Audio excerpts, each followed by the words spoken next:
না, আমি খুব কাছাকাছি আছি। জি আপা, আমি চট করে ঢুকে পড়তে পারি না। এখানে নিউ ইয়র্ক মহানগরে আপা যারা আছি এমদাদ ভাই নেতৃত্বে আমরা মিটিং মিছিল করতেছি আপা, কিন্তু এলাকার পরিস্থিতি আপা খুব খারাপ। কামরাঙ্গীরচরে বা কেরানীগঞ্জে আপা সকল নেতাকর্মী তো আপা হচ্ছে ওরা তানভীরের সঙ্গে শেখ হাসিনার ফোনালাপ ফাঁস। সম্প্রতি শেখ হাসিনার একটি ফোনালাপ ফাঁসের সংবাদ ছড়িয়ে পড়েছে সোশ্যাল মিডিয়াতে, যেখানে তানভীর নামক এক ব্যক্তির সাথে তিনি কথা বলছেন এবং তার প্ল্যান, তার অবস্থান সম্পর্কে তিনি অবগত করছেন। রয়ের তত্ত্বাবধানে থাকা শেখ হাসিনার ফোনালাপ ফাঁস হয়েছে নাকি করা হয়েছে, ভারতের কিছু ব্যক্তি ছাড়া কেউ জানে না শেখ হাসিনা কোথায় অবস্থান করছেন। অর্থাৎ এতটাই গোপনীয়তা রক্ষা করা হয়েছে তার ব্যাপারে। এত সিকিউরিটির মধ্যেও তিনি কল করছেন এবং সেই কল রেকর্ড হয়ে সোশ্যাল মিডিয়াতে ছড়িয়ে পড়ছে। ব্যাপারটা এতই সোজা যে সরাসরি রর তত্ত্বাবধানে থাকাকালীন সময় তার ফোন আলাপ হচ্ছে এবং ফোন আলাপ হওয়ার পর ফোন আলাপটি আবার ফাঁসও হচ্ছে। রকি এতই কাঁচা খেলোয়াড় যে তাদের দেশের মধ্যে তাদের তত্ত্বাবধানে থাকা একজন পলাতক ভিভিআইপি কোনো প্রকার সতর্কতা ছাড়া কল করবেন আর ওই কল ফাঁস হবে। রকে এত অবমূল্যায়ন করা বোকামি ছাড়া আর কোনো কিছু না। এনিওয়ে, এটি খুবই একটি কাঁচা স্ক্রিপ্ট। এটি ইচ্ছাকৃতভাবে ফাঁস করা হয়েছে। প্রশ্ন হলো, কেন ফাঁস করা হয়েছে?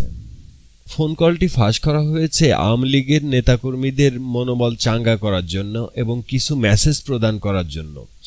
পাশাপাশি যারা আওয়ামী বিরোধী রাজনীতি করছে তাদের মনে ভীতি সঞ্চয় করার জন্য ফোন কলটি ফাঁস করা হতে পারে বলে মনে করা হচ্ছে।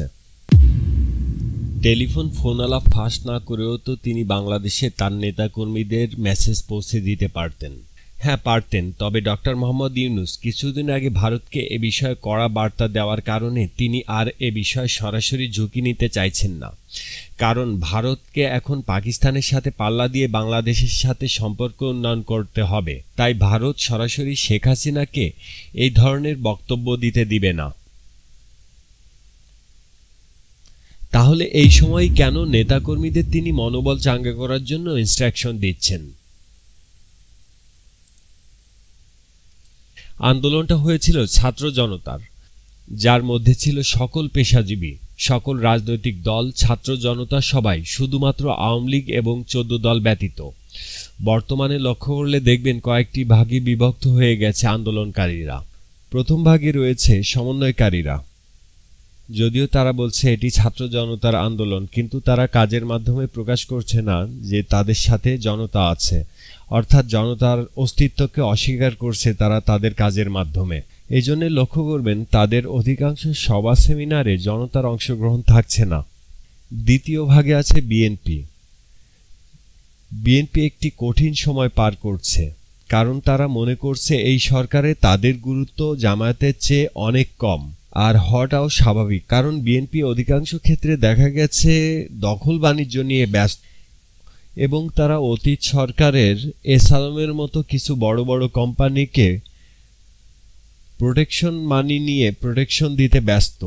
যার প্রমাণ আমরা দেখেছি এসালামের গাড়ি পাচার করার ক্ষেত্রে বিএনপির নেতাকর্মীদের ভূমিকা। তৃতীয় স্থানে আছে জামায়াত ইসলামী। জামায়াত ইসলামীর বর্তমান কার্যক্রম লক্ষ্য করলে দেখবেন তারা এখন বিএনপিকে চিনে না, আর তারা এখন পাল্লা দিয়ে ব্যস্ত হয়ে পড়েছে আওয়ামী লীগের নেতাকর্মীদের জামায়াত ইসলামীতে ভেড়াতে। চতুর্থ স্থানে রয়েছে জনতা। যে জনতার অংশগ্রহণ বাংলাদেশের সবচেয়ে বেশি ছিল এই আন্দোলনে, সেই জনতার খবর কেউ রাখেনি। তাই জনতা অবমূল্যায়িত হয়ে দৈনন্দিন কাজে ফিরে গেছে। পিনাকি দাদার একটি ভিডিওতে আজ দেখলাম একজন মা তার স্বামীকে বাঁচানোর জন্য সন্তানকে বিক্রি করেছেন। একবার ভাবুন তো তাহলে জনতার অবস্থা কোন পর্যায়ে গিয়ে দাঁড়িয়েছে।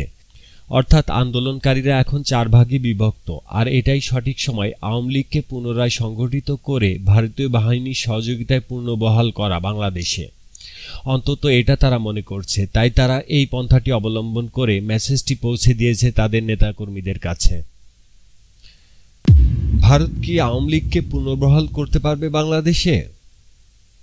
সম্ভাবনা 25 ভাগ।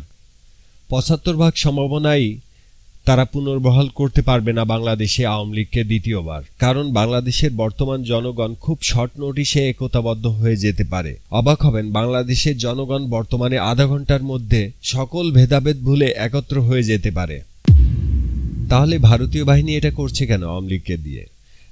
ভারতের সেভেন সিস্টার যে দাঙ্গা সৃষ্টি হয়েছে তা অত্যন্ত জটিল আকার ধারণ করেছে। হয়তো এই দাঙ্গাই সেভেন সিস্টার আলাদা হয়ে যেতে পারে। এই পরিস্থিতিতে ভারতীয় বাহিনীকে ভারতের চিকেন নেক ব্যবহার করে দ্রুত সমাধান অথবা সহযোগিতা করার অবস্থায় নাই ভারত। তাদের কাছে একমাত্র উপায় বাংলাদেশ করিডর। বাংলাদেশের আন্দোলনকর্মীদের 4 ভাগে বিভক্ত করতে সফল হয়েছে ভারত। এখন তারা সুবিধামতো যে কোনো একটি দলের সাথে ঢুকে বাংলাদেশের করিডর ব্যবহার করতে চাইবে। প্রয়োজনে শেখ হাসিনাকে বাংলাদেশের হাতে তুলে দিবে ভারত, এই শর্তে যে শেখ হাসিনার বিচারে ভারতের প্রতিনিধি থাকবে। যদিও এই প্রস্তাবে শেখ হাসিনা রাজি থাকবে না, কিন্তু ভারতের কাছে শেখ হাসিনার চেয়ে সেভেন সিস্টারের মূল্য অনেক বেশি। আমাদের করণীয় কি? সকল ভেদাভেদ ভুলে ডক্টর মোহাম্মদ ইউনূসের হাতকে শক্তিশালী করতে হবে আমাদের। কারণ বর্তমানে বাংলাদেশে আর কোনো দলই নেই যারা এই ভঙ্গুর অর্থনীতিকে ঠিক করতে পারে এবং ভারতের চোখে চোখ রেখে কথা বলতে পারে এবং স্বাধীন পররাষ্ট্রনীতি তৈরি করতে পারে। আমরা যদি একতাবদ্ধ না হতে পারি তাহলে কি হবে? তাহলে শেখ হাসিনা ফেরত আসবে এবং তাদের নেতাকর্মীরা বর্তমানে জামায়াত ইসলামী এবং বিএনপির ছত্রছায়ায় বহাল তবিয়তে আছে। তাই তাদের বাংলাদেশে খুঁজে পাওয়া যায়। তারা যখন শুনবে তাদের নেত্রী বাংলাদেশে পৌঁছে গেছে, তখনই তারা তাণ্ডব শুরু করবে সারা দেশব্যাপী। তাদের নেতাকর্মীরা কি এখনো এই ক্ষমতা রাখে? তাদের নেতাকর্মী মানে যারা শুধু মাঠ পর্যায়ে কর্মরত আছে তারা নয়, প্রশাসন হতে শুরু করে সরকারি সকল স্থানে তাদের লোক আছে যারা আওয়ামী লীগের নেতাকর্মীদের সহযোগিতা করবে, অনেকটা স্লিপার সেলের মতো। তবে কি সত্যি শেখ হাসিনা বাংলাদেশে ফিরে আসবেন? সম্ভাবনা 1%।